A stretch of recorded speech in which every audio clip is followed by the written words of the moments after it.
everybody. Welcome to episode 7 of season 2 of Red Wings Rant, where tirades and impassioned pleas for your Detroit Red Wings now have a home.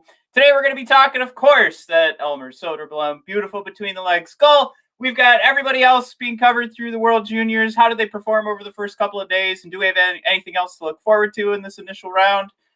We also want to talk on this day. We have a good one to show you, and it relates to my thought process watching the World Juniors. We've still got another beer from the Rochester Mills 12 Days of Christmas. We might have to down these 2 at a time moving forward since they're getting pretty old. We've also got Who's That Pokemon? Mike has a huge question to ask me about the Red Wings captaincy. And what else? What else do we have? I think that's it. But strap in. We've got a quick ad for you from the Hockey Podcast Network, another show that we hope you guys will check out. So 3, 2, 1, here we go. I'm Corey Crenshaw. I'm Richie Suave Flores. And this is Sporty with Corey and Richie Suave. On the Hockey Podcast Network. What did I just listen to? Oh, this game is just bullshit now. Oh my gosh. They actually made me feel uncomfortable. What was it? Panty what? The game has gone to bullshit. Panty melted? Why do we record these during the middle of games? Oh, God. Be sure to listen to Corey and I every Monday. We are your go-to source for the Arizona Coyotes on the Hockey Podcast Network. Hey, there he is. Couple of panty melters over here. Matt, how are things over there? Yeah. Doing good. I've actually been in incredible pain the last few days. It started on Christmas Eve. I mean, my back was so screwed up, I couldn't breathe. I had to do shallow breaths all day during Christmas, and that includes, lifting the 1-year-old and bringing her to her new presents and lifting all her heavy stuff and moving my own stuff. But yeah, it didn't start feeling better till I guess my back knew I was going to be recording this morning, everybody's favorite Red Wings podcast. So that's maybe that's why my back did me a favor. But I mean, icy hot patches, 4 ibuprofens at a time. It was awful. The worst back pain I've ever felt. And yet I still know I'm miles away from anything my wife has felt delivering our first. And of course, the second on the way, I know she's going to win the battle still.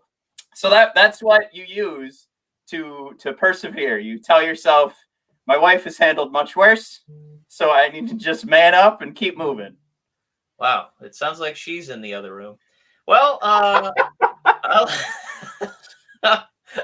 say, Matt, my back is also in a lot of pain. I've had to carry quite a burden this week.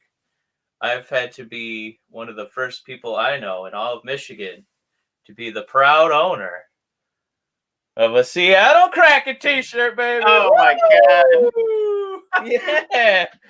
It's quite a load to bear, having the coolest mascot in the NHL on one of your t-shirts. But we have some pals in Seattle. They hooked me up with some delicious Seattle snacks, and then this really cool t-shirt. So pretty fired up about this one.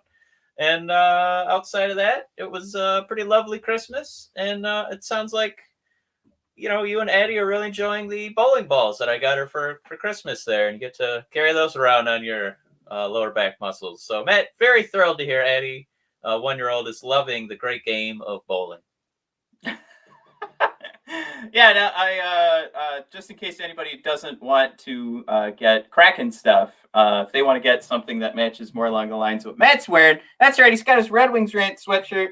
That can be found at bodpodcast.com and brothersofdiscussion.com. We have the link on the homepage to our shop. So just head over there, find the word shop, and you can start picking up some neat stuff, as well as, Mike, I was drinking out of our Brothers of Discussion mug.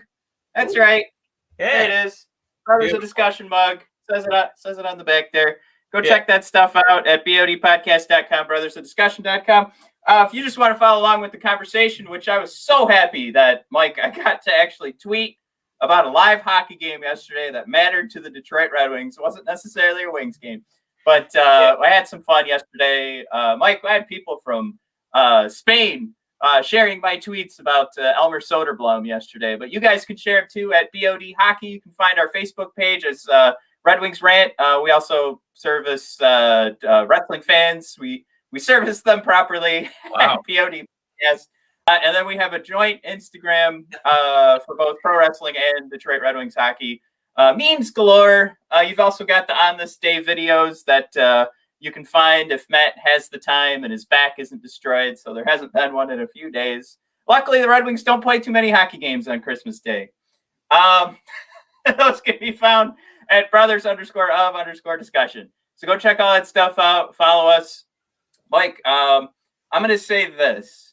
The season's starting, and we've been holding off on doing a huge giveaway. So I suggest you follow us now so that you don't miss the huge giveaway, because I've decided I don't give a poop what happens. We're doing it when this new season starts. So follow along so you don't miss a thing, because you're going to have to be following us to win.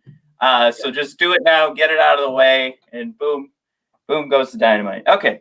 Also, right, YouTube page too, Brothers of Discussion. Okay, everything goes up there. Beautiful. Mike, where were we? It's a hockey show. What do we got, hockey? Let's do our On This Day. We'll come back to that. So this is all going to relate, our first couple of subjects here, because the first thing is it's a Gustav Nyquist goal back in 2014, Mike. Yeah. I was just thinking and talking about this goal yesterday because I got to watch Lucas Raymond, from start to finish in that Swedish hockey game. And it's one thing to watch him in the SHL, but when he gets to play the U20 players, this is a guy that really does just control the puck. You can see him. He has so much time to plot out what he's going to do, making space. He's still not the biggest guy. We know when he's in the SHL, he's pretty small. When he's playing the adult, in the adult league. But when he's in this U20 league, he's got some more opportunity because there's a lot more size comparable players to Lucas. And we know he's going to grow. We know he's going to get bigger. We know he's going to figure out how to use what he has to make it work in the NHL. We're pumping him not a real complaint as we speak. Yeah. But he absolutely was ragging the puck. Like I exactly this play that we're about to show. Yeah. It was so funny to me because I'm not able to rattle these days off, but the fact that I was just talking and thinking about this goal yesterday, I was pretty happy. And that's why the significance of sharing it today. But again, this was December 27, 2014. Gustav Nyquist scoring the game winner after holding on to the puck, Mike, for 28 goddamn seconds. I don't know if you remember this, but I do. Certainly did. It was a lot like NHL 20, the video game, where you put it on rookie and you can just skate around and around and around the offensive zone, and the defenseman don't bother you. So Nyquist turned it on easy here. Here he goes. Yeah, it's just God. I really miss hearing Ken Daniels' voice. I didn't think I'd miss it that much. Yeah. But that's what I was seeing from Lucas Raymond yesterday. I think we all know we've seen the shots on the power play with the SHL, him from the point, him from the top of the circle, and that's great. But to be able to rag the puck like that, and it wasn't for 28 seconds for Lucas, but he's setting up plays too. It's something for me. I'm just so excited about to know. And this is a great play. This is something that when we lost Gustav, this is the first thing that came to mind. So this is something I'm going to hold near and dear to my heart, and forever will be a Gus Nyquist fan. But it's fun. It's just fun to think that something like this was maybe like I know we had our 70-point seasons from Gus, but seeing the equivalent out of Lucas Raymond, I think where you take it that next step is you go, all right, well, Gus did this at a more advanced age, and Lucas is already doing this now. Again, against U20, but I wouldn't poo-poo getting this, but I'm also saying we are getting something that looks like this, plus with Lucas Raymond. And if you guys are watching those World Junior games, that's where a lot of this is coming from. That's where the excitement is coming from. That's where Matt can barely get straight thoughts out of his head. I like it right now. I like what's happening to you, Matt. You're at a loss. You're so excited. There's all this. You're just popping positivity all left and right. After that, Matt, we're gonna get out of 2020. We're almost out. And we're gonna get out of that nightmare of a Red Wings season, and it sounds like you're just ready. You're ready for this next step, and I'm very excited that Lucas Raymond, the guy who, man, I know you talk about injuring your back holding something heavy, but it might also be from patting yourself on the back for predicting the Lucas Raymond draft pick. I know that you gave yourself quite a few Tommaso Ciampa back pats on that one. So to see that kind of payoff, I'm glad that you're literally electrified. You're beaming more than the birth of your child. This is exciing to see, man. It's great. She's gonna be thrilled to hear me talking about this. Yeah, she's gonna be top 3 excitement moments. All right. Well, everybody in Red Wings Nation should be patting themselves on the back because Mike, this week's Be the GM. Yeah. We're having a little bit more fun, so we could mix in the World Juniors here. But we asked, besides Lucas Raymond, if you were the GM, who are you most excited to see this week? And Mike, it was not quite a landslide, but and I'm pretty sure we didn't get any late votes. But it was Elmer Soderblom that got the win here at 41% of the vote. Number 2 is Albert Johansson. Now, I also thought this was funny because we combined Emil Viro, Bednash, and Berglund into one vote, and they only got 5.9% of the vote. So not too many people were thrilled to see. Man, who else would we have had to include in that 4th option to get some numbers up there, huh? Well, that's it, action. I don't know. I was a little proud of this too. I have our nicknames down here. Teddy Niederbach of the net. Mike, you came up with that one. Elmer, the friendly giant Soderblom. I thought after yesterday, maybe we're gonna have to throw like a Pavel or a Datsuk or Magic Man nod because goddamn was he amazing. I don't have one yet for Albert Johansson, but Mike, we have Emil. I need a hero Viro. I was pretty happy with that. Gustav Iceberg Lunge dead ahead. That one's a little bit of a mouthful. Wow. Jan, put him to bed, Bednash. Wow. All right. Those Here he goes. Those are your nicknames for your man. Just giving away 3 headlines for the Detroit News and the Free Press. Look at him go. Matt, I think that the people have spoken, and I'm getting on those coattails. Give me those coattails because there's one thing that is exciting in the NHL is a tall player. Everybody loves a good Zdeno Chara. Matt, it's even more exciting when he's part of your team. Matt, we have one. We have a 6'8" monster. He could be in WWE after he hangs up his skates. Let's see this. Beautiful. Yeah, this is just going to be a GIF, so it's just going to play over and over. But this is Soderblom taking it into the zone all alone. I mean, the moves that this guy has at 6'8" is incredible. And we joked last week about, he's playing the kiddos. Like, we want to see him dominate because he should. Like, everybody's a foot shorter than him. But the hands, I was not expecting. The hands is where it just blows my mind of like, look at what this kid's able to do. Yeah, if you're just listening to the audio of the show, this is an exact replica of going to the rink on a Saturday morning and watching the Pee-wees. And then there's the one kid who's been getting a lot of protein milk in his cereal, and he's already like 6'4", and the other kids are still 4.5 feet tall, and he's just outskilling them, outsizing them, and making moves. So that's what this 6'8" monster that Yzerman found. So the next one for Elmer. It's more than Lucas Raymond, man. We can't hammer that home enough, and then these highlights make it easier to do. Yeah, the next one here is this is what the IIHF tweeted out for their World Juniors coverage. So it's the IIHF World Junior Championship. This is them saying we might have goal of the tournament 2 days in. And Mike, I mean, this is it. This is what everybody's been talking about. I guess should I play the audio's not fun. It's not like it's a Ken Daniels call. All right, so let's just if you're watching on YouTube, here's the actual video. But for everybody at home, I mean, this is on the power play. Soderblom gets the puck in front of the net, handles it between his legs, and puts it over the goalie's shoulder with a single shot. It's unfortunate our replay is so far away, Mike, so you can't see the beauty of this. But if you watch this happen live yesterday, I didn't even have, like, in my head, I'm like, all right, he just turned around and put it in the net. Like an amazing play, granted, like for him to just find the space in front of the net to score.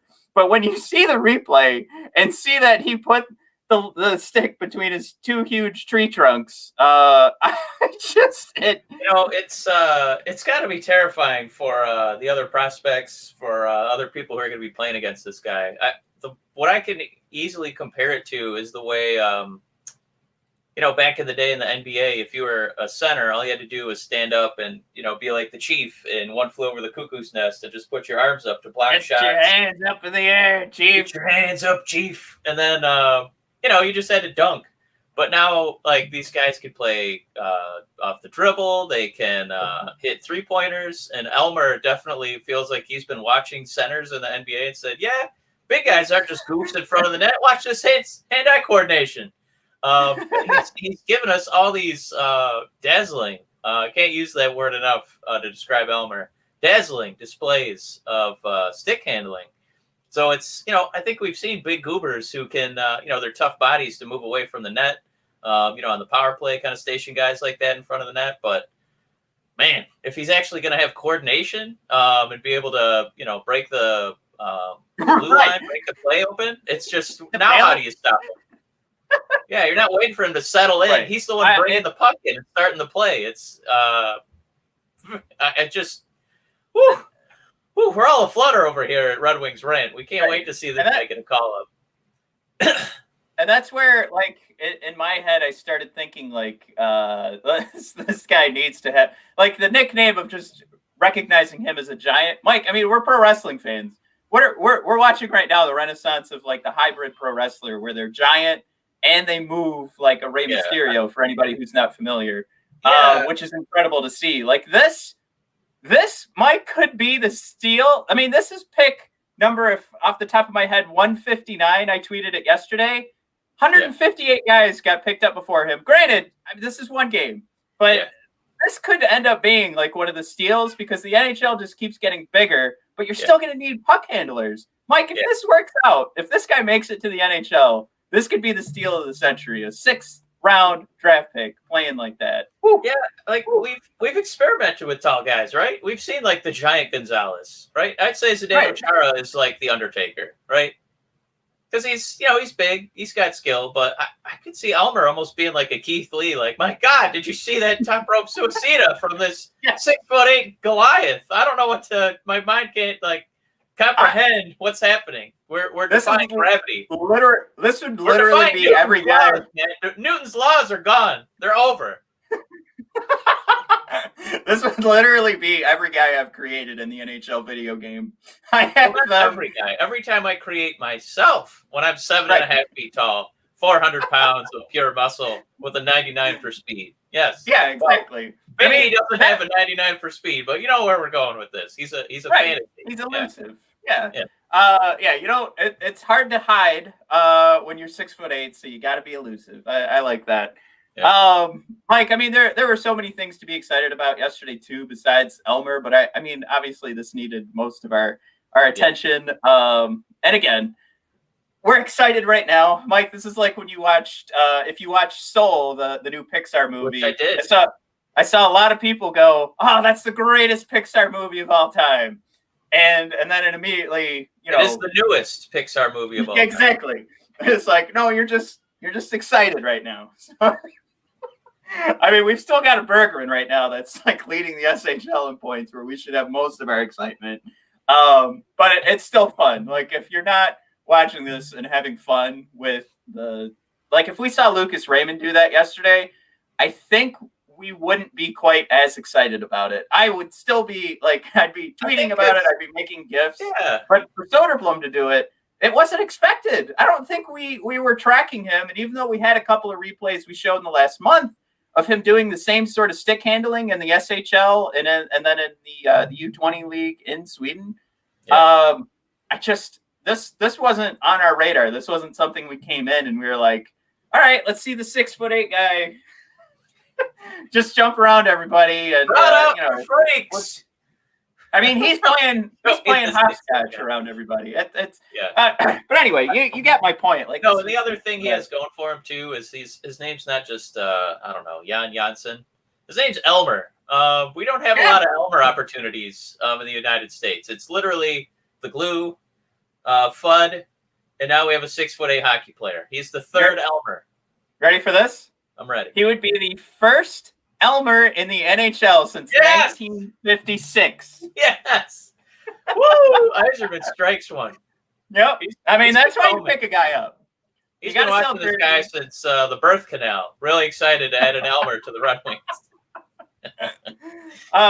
Everything about this is exciting. Let's run through everybody else's numbers. We saw Teddy Niederbach in the net lived up to his name, putting one in. Lucas Raymond, Johansson with, I'm not sure if he was officially credited, but he didn't get credit for an assist when the game ended, but it was certainly his assist. So he should be up there. Mike Emil, I need a hero, Vero. He was a +1, didn't have too much of an effect in a game where Finland was pretty dominant. We didn't get any points from him, but again, we didn't. Have we confirmed, is it Vero or is it Viro, like a gyro? I hope that there's a battle that's ongoing between not only himself, because Aguero hasn't decided either, right? I mean, Aguero just goes by anything. So hopefully he comes in and he's like, whatever you guys want to call me. And then I always feel like when I have those questions, again, that Fred Willard just craps right in there. Is it excuse me, sir, professional hockey player? Is it Vero, or do people call you Viro, like the delicious lamb meat sandwich with onion and sauce and tomato? Oh, it's fantastic.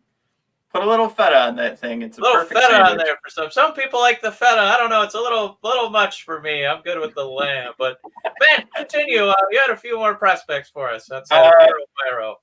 We had Viro, like the kids say. All right, then. Well, this year's, I think, 6th-round pick off the top of my head. I didn't do too much because Bednash didn't get a shot, so I just threw his name in there. But with the Czechs getting blown out by a team who didn't get an exhibition game, maybe we will see Bednash before the season's over. So he's in there. Nothing yet, though. So those are our boys. In our Stützle segment of the week, Matt, you're going to see Jan, Bednar, and it's actually Bednash, not Bednar. So if you want to impress your hockey snob friends, it's a Bednash, not a Bednar. Yep, just go to eliteprospects.com to learn that one. Mike, final thought here, because I brought it up on my notes on my side, and I had yet to actually talk about it. But I just want you to picture this for a second, Mike.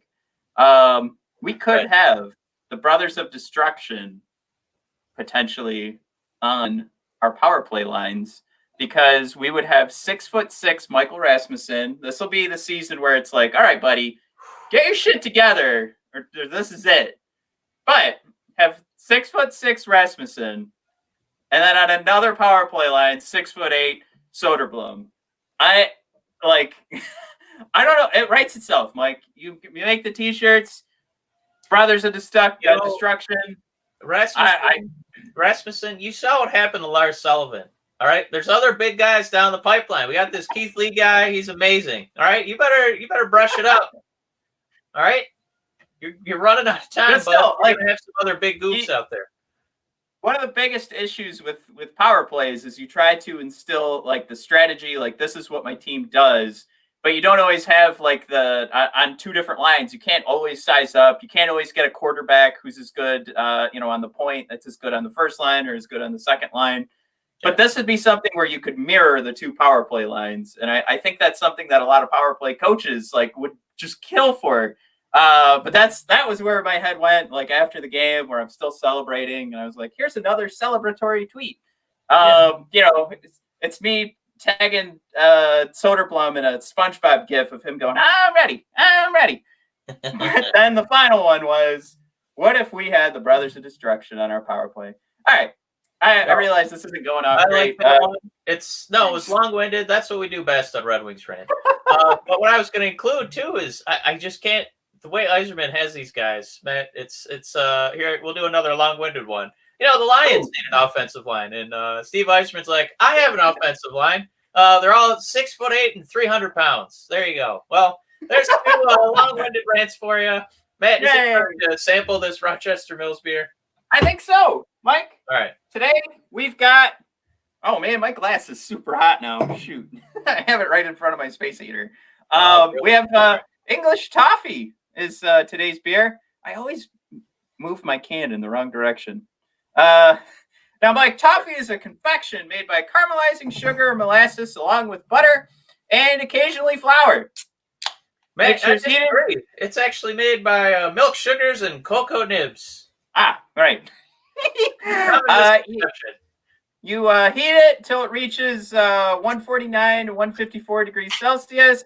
And it's prepared with nuts and raisins. So for anybody not familiar with toffee, and I'm not sure, I saw somebody mention online, because I was like, all right, this is called English toffee. What's the difference between English toffee and toffee?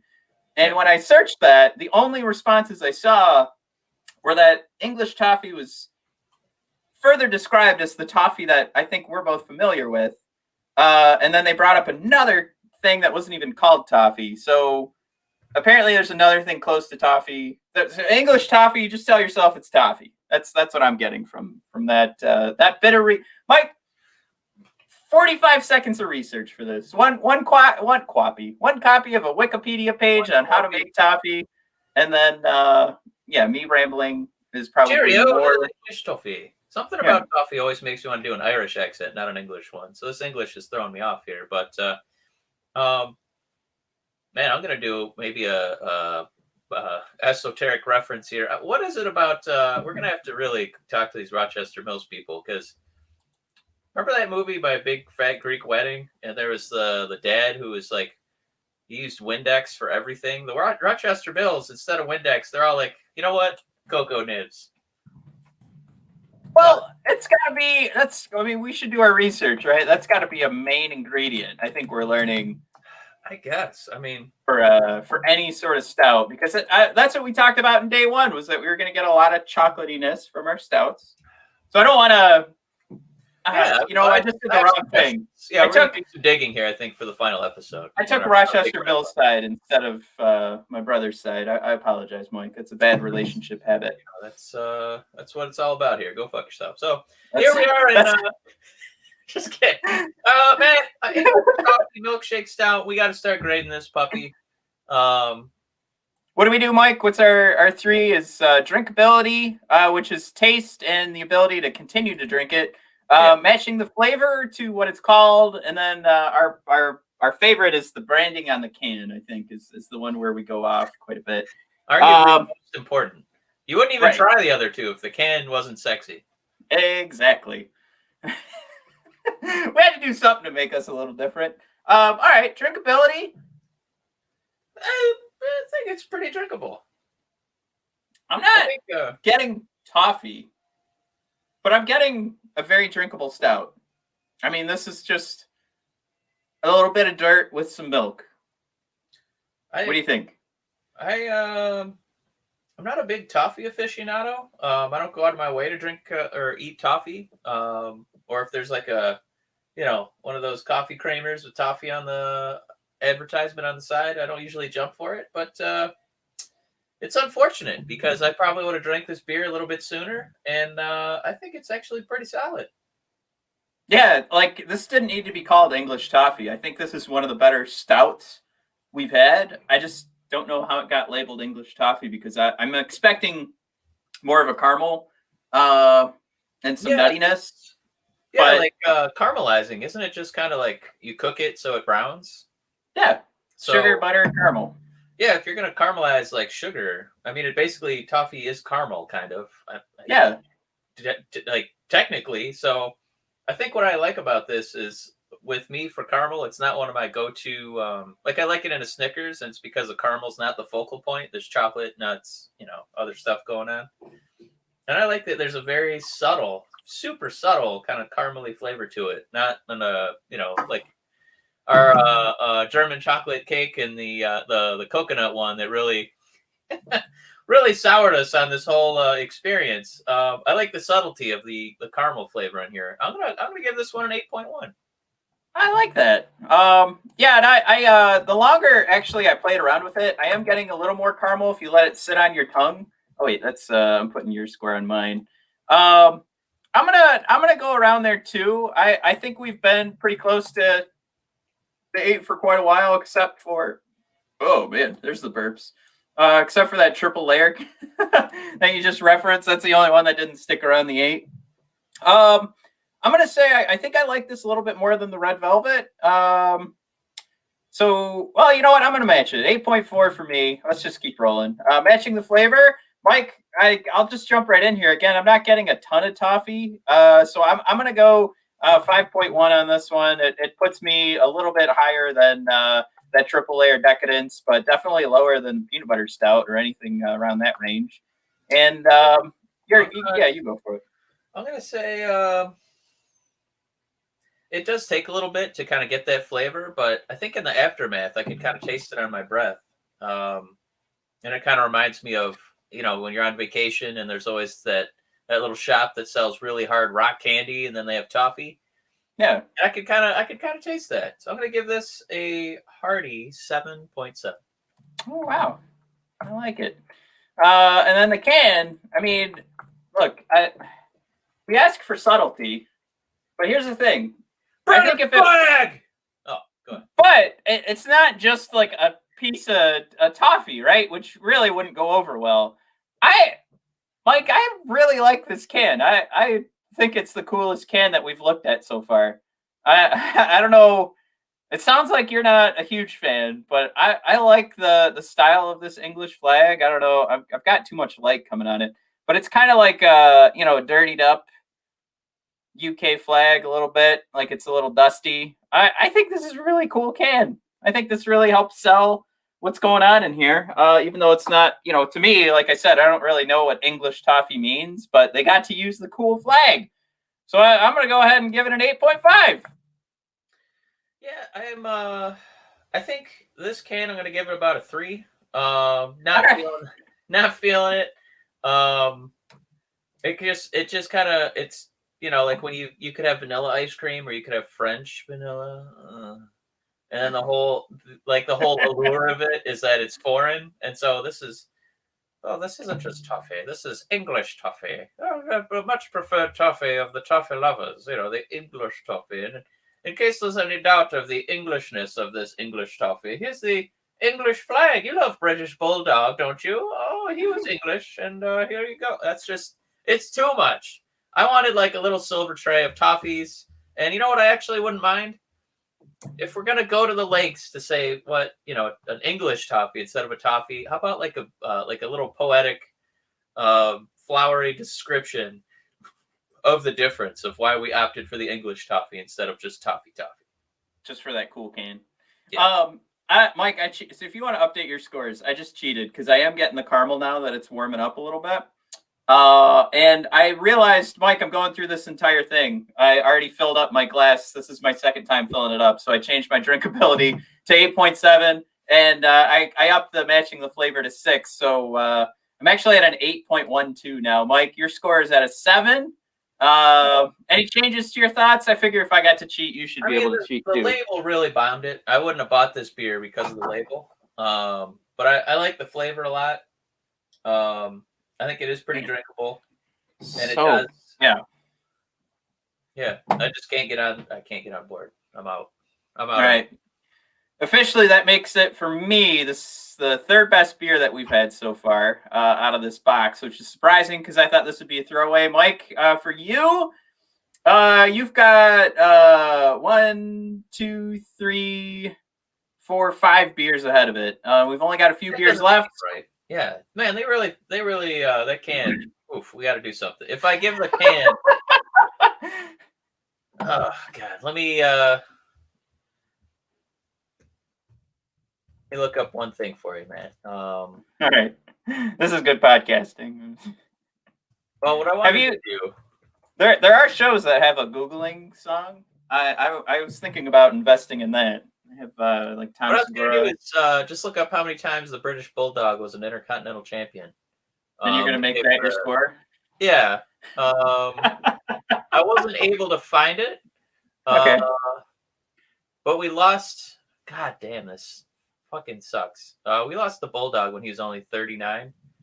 Oh, it's got me all bummed out. All right, what I'm gonna do is double that number because that's at least as long as how we should have got him. So I'm gonna give this can a 7.8 in honor of Davy Boy Smith, the British Bulldog. There you go. Back this beer back up where I think the score is a little more reflective of the flavor and drinkability. Quick shout out to Brody Lee and all of his family. Now that you mentioned the British Bulldog, you and I are a couple of wrestling fans. It's going to be a while before we can talk wrestling for our next episode. John Huber, yeah. Yeah, John Huber passed last night very unexpectedly, especially the day after Christmas. Got to be super heartbreaking for the whole family. So I had to throw that out there. It's reported as a non-COVID thing, so that's good to know. I guess that from that perspective, it wasn't something necessarily that we knew if we could or could not prevent in that regard, but it does make it a little more sudden, unexpected, and more heartbreaking, I think, in that sense. Yeah, if you ever heard interviews about him, his family always came up. Everyone who kind of sent their condolences their way kind of talked about what a great family man he was. And then in the ring, we got traded to really athletic, excellent, big man who in WWE he was Luke Harper, like you said, who was supposed to be like a backwater, like almost like an alligator wrestler kind of character, part of the Wyatt family, and he finally got to show his diversity when he went to All Elite Wrestling and use his more of his natural northeastern accent instead of being asked to be like a down south guy, and he's really letting his kind of creative wings reach and stretch, and he was really doing well as Brody Lee, and it's pretty tough. It's pretty rough news. So condolences to the Huber family. This really stinks. Yeah, this is going to be even tougher because this is where we jump into our ad. But I don't know how else to do it because this is what we set up. You want to talk? Let's talk. Let's move on. Let's talk who the Red Wings recalled, and then we'll jump into our ad spot. So it was actually yesterday. The Detroit Red Wings reported the recalling officially Matthias Brome, Michael Rasmussen, Philip Zadina, Philip Hronek, and Gustav Lindstrom. Everybody from the European clubs that can actually come back because there was still those agreements out there in the SHL guys being stuck over there, like our Mo Hard cider, another burp from the beer. So this is good. We did get reports from Zadina's agent, I think, agent for when he was flying over. So this is good to see the Red Wings make that official statement that these guys have been recalled. You kind of were waiting for that, kind of hoping that there wasn't going to be an issue with any of these guys coming back, or if they didn't see the point in a 56 game season of a Rasmussen coming over. Definitely Hronek was coming back. We knew that. He's got a solid spot. But this is where it's official, and it's good to know. I don't know if there's too much to dissect here, but I think it's one of those things kind of with we did the arbitration hearings, right? And we were we just kept telling ourselves week after week, not a big deal, blah, blah, blah. Everything will work out. But you didn't know for sure. You still had that thought in the back of your head. This is where we can just cross off another thing that we're worrying about and just say, all right, it's solved. It's all figured out. We'll move on forward. So good news from that perspective. And good to see, we were just talking earlier about setting up our Brothers of Destruction on the power play lines. Once Soderblom's ready and we'll have Rasmussen on another power play line. It's good to see that that's official. We'll see some Rasmussen, and he's going to get that shot. Hopefully, fingers crossed that this is that year that he takes that giant step forward. He's got giant tree trunks for legs, so hopefully that'll help him move those strides a little bit further into where we want to see a first round pick performing at. Yay! Yeah, the only thing is, I was just reading about it might be a little tough with if these guys don't actually make the team, what the Red Wings are going to do with them, if they're going to put them in the AHL or keep them on that taxi squad, what they're calling it for the because of COVID, if you need to immediately call somebody up to have them ready just in case. And how tough that might be to kind of have these guys practicing and not playing.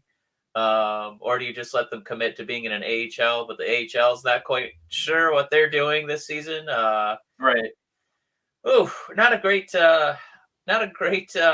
situation for a Red Wings team that desperately needs to develop young talent. So hopefully one of they the can things kind of take some liberties that our other Detroit sports team is doing, the Pistons, who are just throwing a couple rookies out there and letting them start and just kind of just do it. And I know that's not, the Red Wing mentality traditionally, but this COVID season, this shortened season, with the AHL kind of, a little uncertainty there, with the cap situation, not great. I don't know if I wish that there was more of an urgency to kind of, at least this season, to kind of give these guys just get them games, get them on the ice and playing, even if we have to kind of sacrifice the fourth line and maybe some losses here. But I can't imagine winning is anything remotely like a priority at this point. Yeah, I think with what Steve Yzerman was saying last year, I think you're absolutely right. Like, this is where you just kind of force it, and let's see what we can get out of these guys, or any of these guys worthwhile. And we've seen a lot of movement when this offseason started, the guys being bought out and guys not getting contracts that we thought were going to get contracts. So I think Steve's the guy that's going to pull the trigger. And I think unfortunately for Rasmussen, like this kind of seems like this is it. He's got to get her going now, or he's going to get her left behind. But we also know, I think at this point, we can trust Steve to make that right decision. It's not something he's going to let this continue on because we've seen a flash. I think he needs to see that light bulb turn on and stay on. So, Mike, it's another light bulb I like to use on a weekly basis. That's that LED light on my Manscaped Lawnmower 3.0. That's right. It shines where the sun don't shine to make sure you don't miss a spot. You don't want to have one hair left over, so you got to clean your pickle to avoid that tickle from the one hair. That's right. And you do that with the Manscaped Lawnmower 3.0. You can find that at manscaped.com. And Mike, because everybody here listening is a listener of the Hockey Podcast Network, you can use the promo code THPN to get 20% off and free shipping on your Lawnmower 3.0. Let's, for all the good folks at home, let's make it a little bit easier if they're reading this right now. There it is. There's that beautiful clipper. Mike, it's the cleanest shave you're going to get. It's because of that 7,000 RPM motor, and it's the 3.0, meaning that they've had 2 iterations where they've been able to improve upon and give you this perfect tool for your family jewels. That's right, in Lawnmower 3.0. We've been talking about it for months. I don't know if I can recall the litany of different one-liners we've had for this, but definitely avoid the tickle, shave your pickle, Lawnmower 3.0. Manscaped.com, promo code THPN gets you 20% off and free shipping. Again, Manscaped.com, promo code THPN, 20% off and free shipping. All right, Mike, you got a question for me. Oh, make that cock as soft as a sock. I did have a question for you. Was that it? How do you do that? Related? No. Where the season is nearly upon us, Matt. We're gonna be breaking practice here on the 31st. What a weird way to kind of bring everybody back. Hey, guys, guess what? League's back. Woo! All right. And first practice is on a holiday. Who's excited? Can it be like January 2nd or no? We're going to get you on the 31st. So you're all tired and then it ruins your New Year's Eve and New Year's Day. Anyway, big news breaking out of Red Wings camp. Steve Yzerman has said, we don't know who it is. Breaking news, everybody. Breaking news. We don't know who it is, but we are going to name a captain. So, wow. Huge news. Helene St. James fell out of her chair, reportedly. We're kidding. That's barely news. What? Barely news at all. Matt, this is the only thing I wanted to pose to you. At this point, the Red Wings captaincy, it's just kind of a running joke for us in Detroit. We just assumed it was Dylan Larkin. He's far and away our best player. Offensively, defensively, if there's some shenanigans goes down on the ice, the first person we talk to is Dylan Larkin. Our other assistant captains, I believe, are Luke Glendenning. Not in our top 10 best players. And then Franz Nielsen, who is guaranteed in our top 2 oldest players. So Matt, I gotta think it's Larkin that the big reveal is going to be. Yzerman said he's got a big thing planned. I don't know if there's going to be a big Zoom meeting for all the season ticket holders. I don't know what he's got planned. But Matt, here's my question for you. This is shrouded in mystery, allegedly, apparently. I'm going to give you this question about the Red Wings captaincy. Matt, can you talk me into the field? And by that I mean, is there any chance anyone could be the captain outside of Larkin?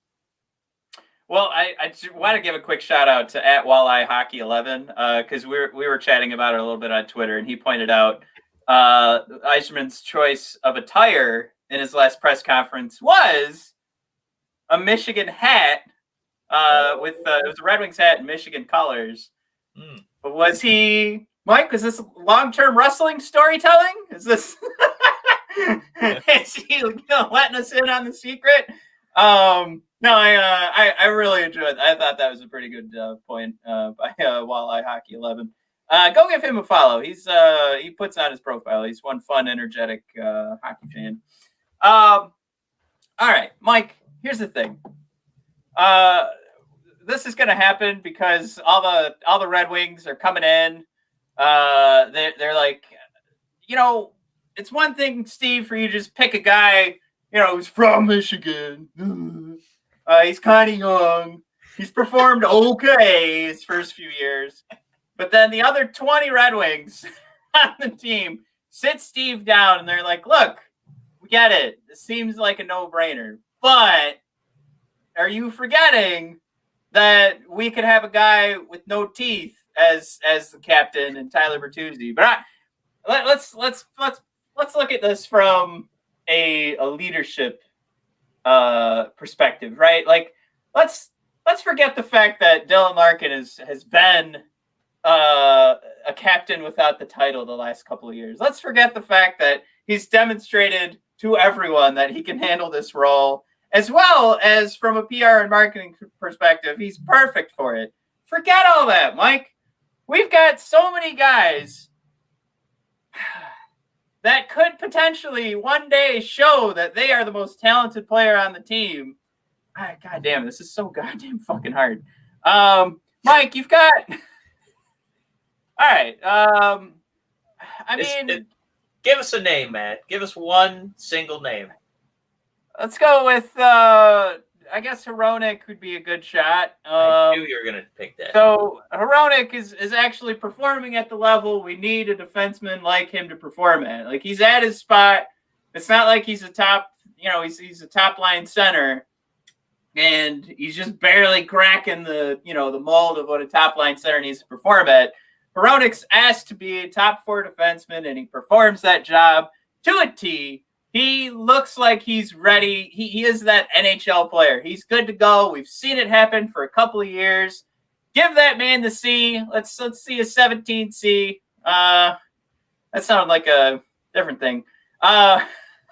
Jersey coming out. I don't know, Mike. This is so tough because, like, again, from a marketing and PR perspective, there's literally no one that makes sense, and that's where my brain goes first. Let's see. You've got Hronek. That's about it. Do you want to give it? Do you want to give it to the guy who's got the longest term contract left, which would be Sir Anthony Mantha?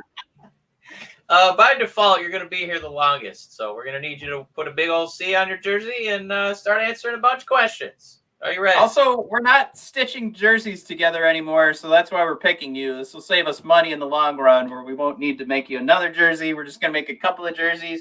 Red and white one with the C on it. You have one of these silly reverse retro jerseys. We already made it, so just... Mantha, you're the captain. Question as captain. How does it feel to have another game without one of your best players on the ice because he's injured yet again? Coincidentally, that's you, Anthony. How does your injury once again affect the team? Your thoughts? I know they cut a little deep, but there's no. It's Larkin, so it's just about how Yzerman, I guess, is planning to present it. Matt, if you don't have anything silly off the cuff prepared, but that's okay. No, it was great to get this off the. Is there anything Yzerman might have planned about this big reveal that would be kind of cool? I hope there's like a big ceremony at the start. Like you want to do that thing where you're counting how many players have come out in game one because they're going to wait and announce the captain as he comes out to the ice. I think that would be pretty neat. Should just have like a regular red jersey. He doesn't even have his A anymore. And then he comes out and then like Justin Timberlake comes over and sings the national anthem and he's like, better have you naked by the end of this song. And then he pulls the thing down and there's like a little white C underneath. Are there any singers that have like a big red, like we could put like a mustache on them and then they pull it off and it's the C for the jersey. And then he slaps it on.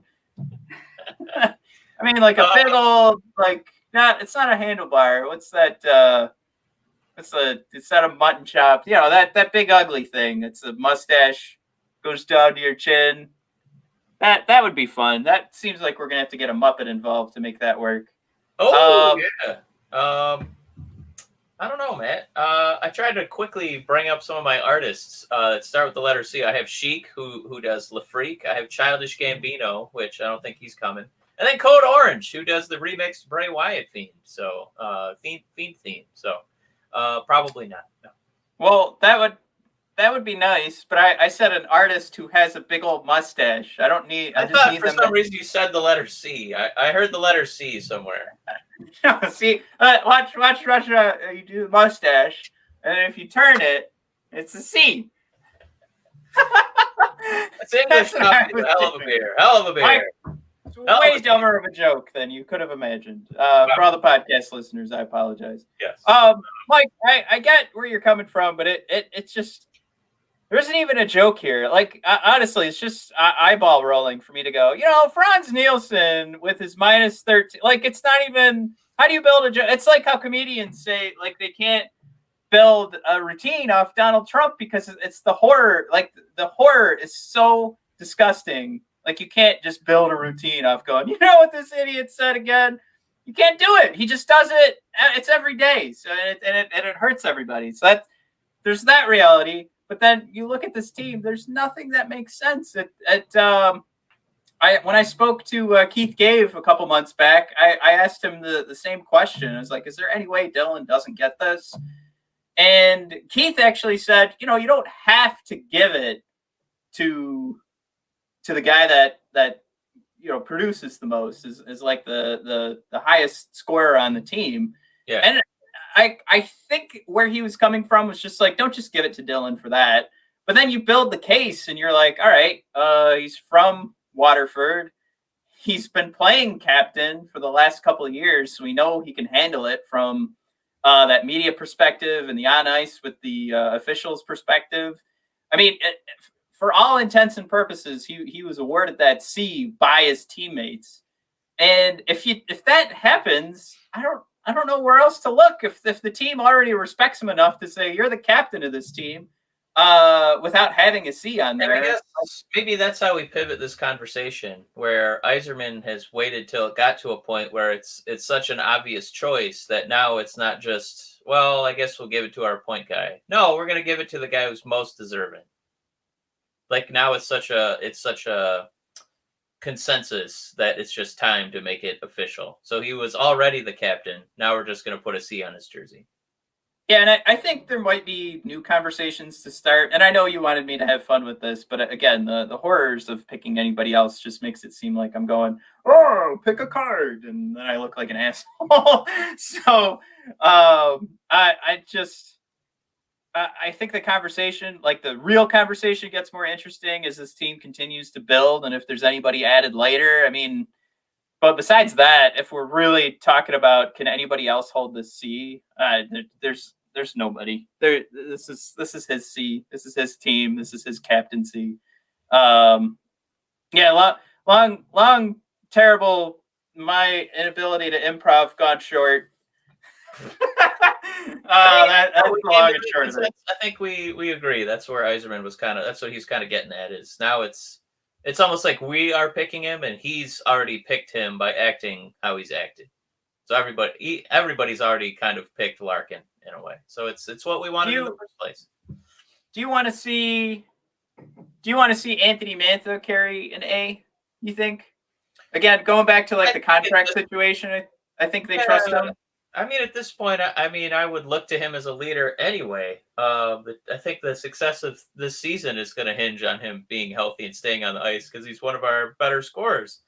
I mean, to not give it to him, to see that they've committed, money and salary to him, and they've said, listen, we've looked at your injury history and it's devastated us a little bit. Because our first line production is really cratered when you've been on the shelf, which is pretty frequent. But please just stay healthy, and you're such an integral part to our, our win-loss column. It's almost like why not give it to him, because he is such an important part of the team, and you're lying to yourself if you don't. Yeah, at this point, to me, even though there's a huge drop-off in skill and talent, I would measure that to the similarities of like Yzerman and Fedorov kind of deal. That you do want to acknowledge the guy who's going to be putting up a lot of goals and points for you. And I think that's a good way to acknowledge him, but you also are going to be asking more from him. Like you can't just earn the second highest contract on here and not be asked to be a leader in that room. I think that's the best way to do it too for a guy like Mantha, because to be completely honest, we saw a guy who was kind of sheepish in his press conference. He did not come off with a ton of confidence. And one of the things that I always said was I knew that I could I was going to lead once I got like the title kind of thing, like once I was given the right spot. So and then from then on in my career, like I became a leader in whatever spot I was put into. So from that perspective, maybe Mantha has that as well. Like he's a guy that, probably could have demanded more money, and he walked away with a contract that you and I both looked at and said, wow, what a steal for Steve Yzerman and the Red Wings. And I just want to see him get put in these different situations where he sees how important he can be to a team. And we stop having these conversations about, well, his injury history.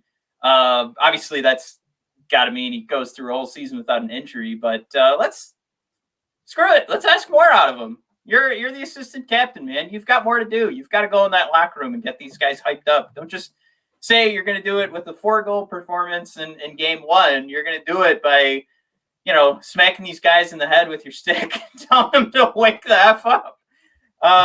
So there's that. I like that perspective. I know a lot of people could just turn right around and go, you got to make space for like a Hronek or a DeKaiser. You've got the longevity in DeKaiser, and you've also got the longevity and experience of Glendening and Helm. But I think it would be important for a guy who's going to be on this team potentially, for those next 4 years for him to be tested in this capacity as well. I think it makes sense. I think you put yourself in that position to make sure you test him in that capacity because he's got that lengthy contract. But, there's opinions to go every which way. You don't need to test the guy with the talent. You just let him go out there and score. But yeah, no, it was a fun exercise. All it did was, I think, solidify and cement that Larkin is the captain and leader of this team. Boom. Everybody listening's like, okay, check. All right, Mike, do you have it sounds like you're gonna ask if I had an edition of Who's It Pokemon? Yeah, Jeff. Why'd that take so long to load? I don't know, but there he is doing his perfect Slowpoke impression from Generation 1 of Pokemon. Matt, as we try to do every week and every episode, we cherry pick a quote from head coach Jeff Blashill. He's talking about one of our beloved Detroit Red Wings. Matt, I will read that quote. Usually his friend of the show, Paul Woods, very rarely as myself. Matt, once again, you get to choose your brother as the reader or Paul Woods. Come on, where are we asking? Paul Woods. All right, Matt. It's still his brother. Go to hell. Here we go. Matt, this is, we don't have any real new interviews and news yet. I imagine that will change come the 31st. So we're going back in time to roughly December 27th, 2019. Head coach Jeff Blashill was talking about a prospect on the Red Wings. Matt, are you ready? Yes. All right, coming in. Here he is. Friend of the show, Paul Woods. Very excited to be here. Matt Klink, we're going to try and get you off the schneid here. You've lost like 3 of these things in a row, and we thought you were a hockey fan, but apparently not. We're going to take away those credentials, and no press pass for you if you don't get this one right, Matt. Are you ready? Oh, okay. I thought that was part of the quote. I was really confused. Yeah, your press pass will be revoked if you get this one wrong. Here we go. I'm so fucked because I thought that was it. Very exciting. This player's also been mentioned in today's show, so it's very exciting that you got a chance on this one. Here we go. Last week, Red Wings coach Jeff Blashill talked about how Blank's size up the middle could make him almost a third defenseman, and said he envisions him potentially becoming, quote, kind of a shutdown type center that can play against the other team's best. Oh. In addition to providing his unique talent at the net front on the power play for those Detroit Red Wings. All right, Mike. No look. You ready? I'm not going to look. Don't look. Michael Rasmussen. Franz Nielsen. Shut up. It was Rasmussen. Matt, you're off the schneid. Woo! I'm so thank God. We almost had to retire this game. All right.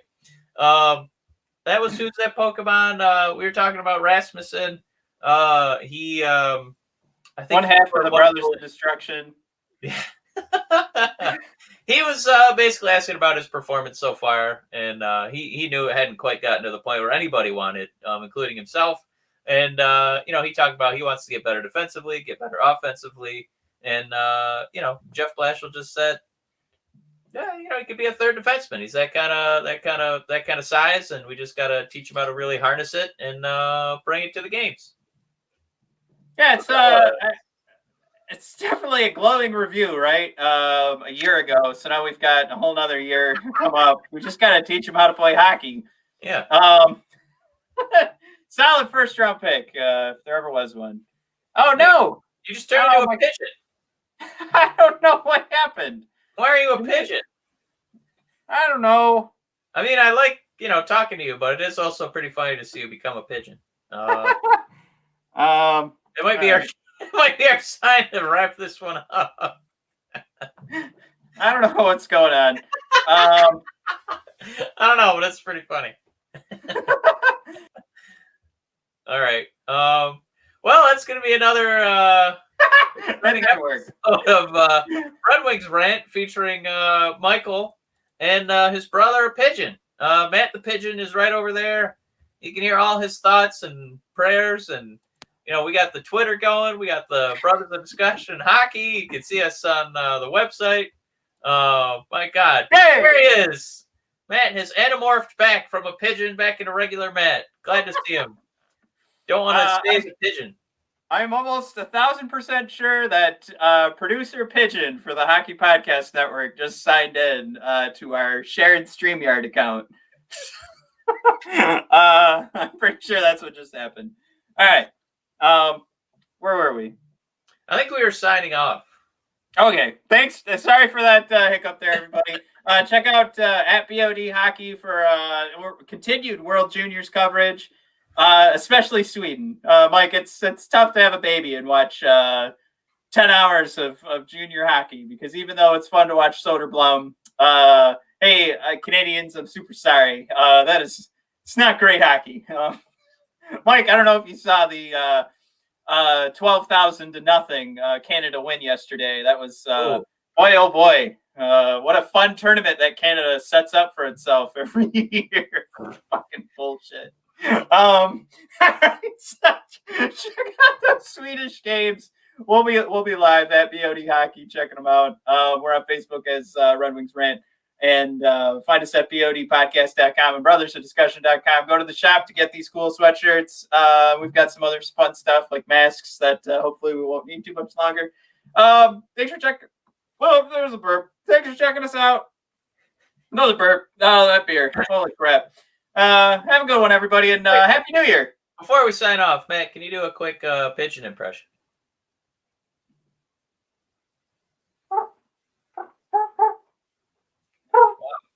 Well, it's more of a chicken, but we get what he's going Oh, they do the neck. They do the neck. I think we got our advertisement for the Hockey Podcast Network. Matt being a pigeon. Man, that made my day. All right, I'm ready to go. All right. All right. Bye.